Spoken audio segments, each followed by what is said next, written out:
मूल मांगों को लेकर के ये आंदोलन हो रहे हैं। नंबर एक ये है कि एमएसपी की लीगल गारंटी दी जाए, जिसका अर्थ ये है कि जो 23 फसलों की एमएसपी सरकार घोषित करती है हर साल, उससे नीचे कोई भी व्यापारी किसानों की फसल ना खरीदे।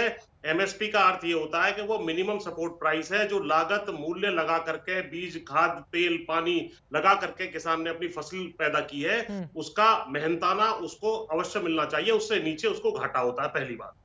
दूसरा ये है कि जो कानून है वो किसानों के पक्ष में नहीं है, उनको वापस ले, उसको फिर ड्राइंग बोर्ड पर ले जाएं और किसानों के साथ व्यापक कंसल्टेशन करके और फिर इसको जिस तरीके से किसान संतुष्ट हो जाए उसको लागू करें। तीसरी बात मैं ये कहना चाहता हूं कि इसी तरह के कानून हम और देशों में क्या हुआ है उससे हम भी सीख सकते हैं।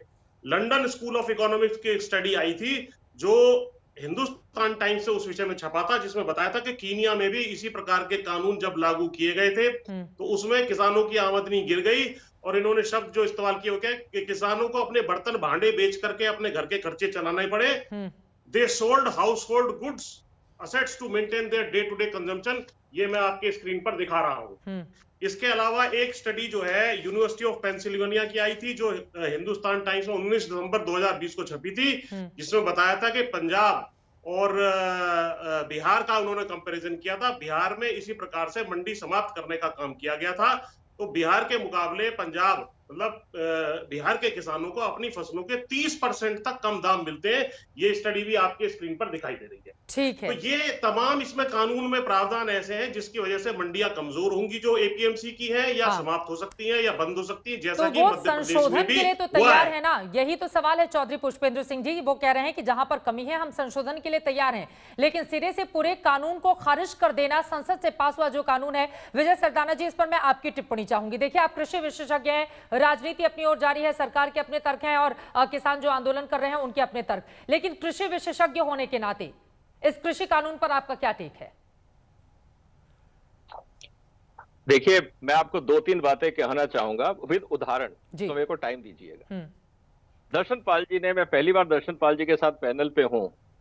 दर्शन पाल जी, बहुत सम्मान है आपका, लेकिन एक बहुत बड़ी चूक हो गई आज आपसे। आपने एक बात यह कह दी कि सरकार प्राइवेट मंडियों को लाने के लिए ये कानून लाई है। सर, सेंट्रल गवर्नमेंट चाहे प्राइवेट हो या एपीएमसी हो, मंडियां बना ही नहीं सकती।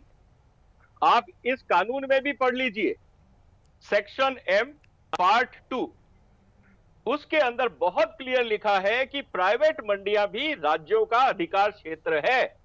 तो ये आप लोग जब कानून पढ़ते ही नहीं, समझते ही नहीं, तो किसानों को क्यों भड़काते हैं अपनी राजनीति के लिए? सॉरी टू से दिस, क्योंकि संविधान यह कहता है कि मंडियां बनाने का अधिकार राज्यों को है। कानून सिर्फ एक चीज कहता है, किसान जहां चाहे बेच सकता है। यह कहीं नहीं लिखा है कि प्राइवेट मंडियां बनाएगा या प्राइवेट इन्वेस्टर मंडियां बनाएगा। अगर प्राइवेट इन्वेस्टर को भी मंडी बनानी होगी, राज्य सरकार से परमिशन लेनी होगी, राज्य सरकार उसके कानून बनाएगी। यह भारत का संविधान है।